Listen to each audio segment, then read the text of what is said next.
Whipped honey coffee మనం తయారు చేస్తున్నాం. ఇంట్లోనే హ్యాపీగా మనం తయారు చేసుకోవచ్చు. నేను చెప్తాను, ప్రాసెస్ని ఫాలో అయిపోండి. సో ఫస్ట్ కావాల్సిన పదార్థాలు చెప్తాను చూడండి. ఒక 50 గ్రాముల హనీ తీసుకున్నాను. అలాగే కాఫీ పొడి, ఫ్రెష్ క్రీమ్, కోకో పౌడర్, పాలు మనకు కావాలి. ఫస్ట్ మనం చేయాల్సింది ఏంటి అంటే, ఫస్ట్ హనీని మనం ఇట్లా జార్లో వేసేసుకుందాం. ఇంట్లో ఒకసారి తేనె తెచ్చి పెట్టుకుంటే అసలు హనీకి ఎక్స్పైరీ డేటే ఉండదండి. ఎన్ని సంవత్సరాలైనా పాడవదు. కానీ ఎంత పెద్ద హనీ జార్లో అయినా ఒక్క చుక్క వాటర్ పడిందంటే పాడైపోతుంది. సో అది మటుకి జాగ్రత్తగా కాపాడుకోవాలి. ఇప్పుడు బీట్ చేద్దాం.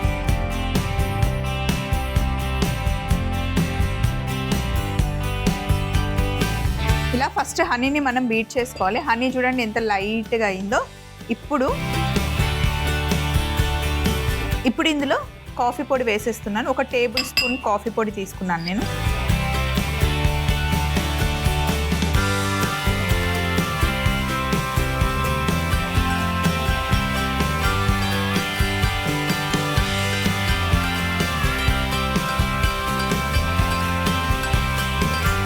పొయ్యి మీద ఒక గిన్నె పెట్టుకొని ఇందులో కొంచెం నీళ్ళు వేస్తున్నాను. హాట్ వాటర్ కావాలి మనకి.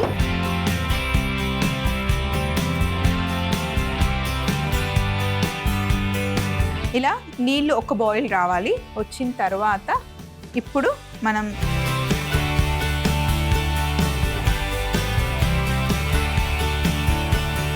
కొన్ని నీళ్ళు తీసుకుందాం. ఇప్పుడు బాగా బీట్ చేయాలి.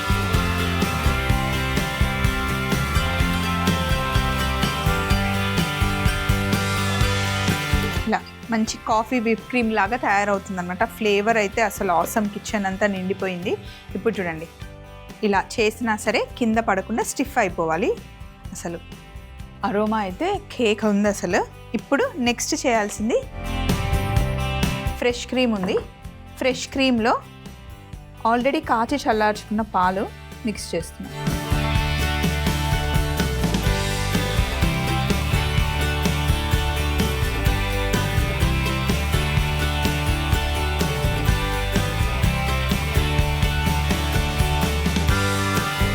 బాగా మిక్స్ చేసేసుకున్న తర్వాత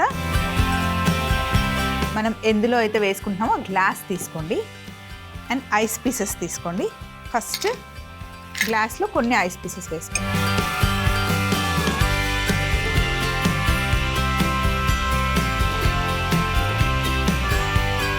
ఐస్ వేసిన తర్వాత మనం మిక్స్ చేసుకున్న పాలు, ఫ్రెష్ క్రీమ్,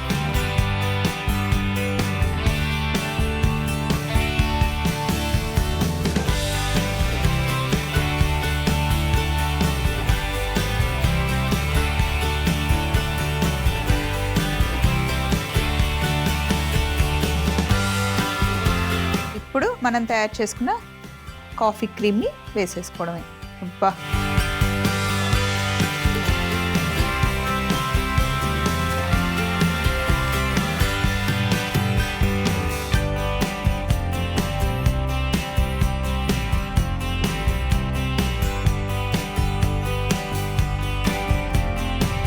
కోకో పౌడర్,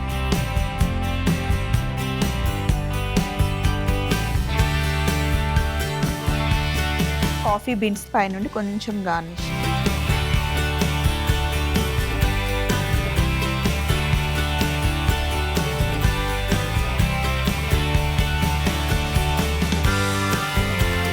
మరొకసారి తయారీ విధానం చూసేయండి. విప్డ్ హనీ కాఫీ తయారీ విధానం. ముందుగా హనీని జార్లో వేసుకొని బాగా బీట్ చేసుకుని అందులో కాఫీ పొడి, కొద్దిగా వేడి నీళ్లు కూడా వేసి బాగా బీట్ చేసుకుంటే కాఫీ విప్పింగ్ క్రీమ్ రెడీ అవుతుంది. అలాగే ఫ్రెష్ క్రీమ్ లో కాచి చల్లార్చుకున్న చల్లటి పాలు వేసి బాగా మిక్స్ చేసుకుని ఐస్ వేసి పెట్టుకున్న గ్లాస్ లోకి షిఫ్ట్ చేసుకొని ముందుగా మనం చేసి పెట్టుకున్న కాఫీ విప్పింగ్ క్రీమ్ ని పైన వేసి కోకో పౌడర్, కాఫీ బీన్స్ తో గార్నిష్ చేసుకుంటే ఎంతో టేస్టీ అయిన విప్డ్ హనీ కాఫీ రెడీ అవుతుంది.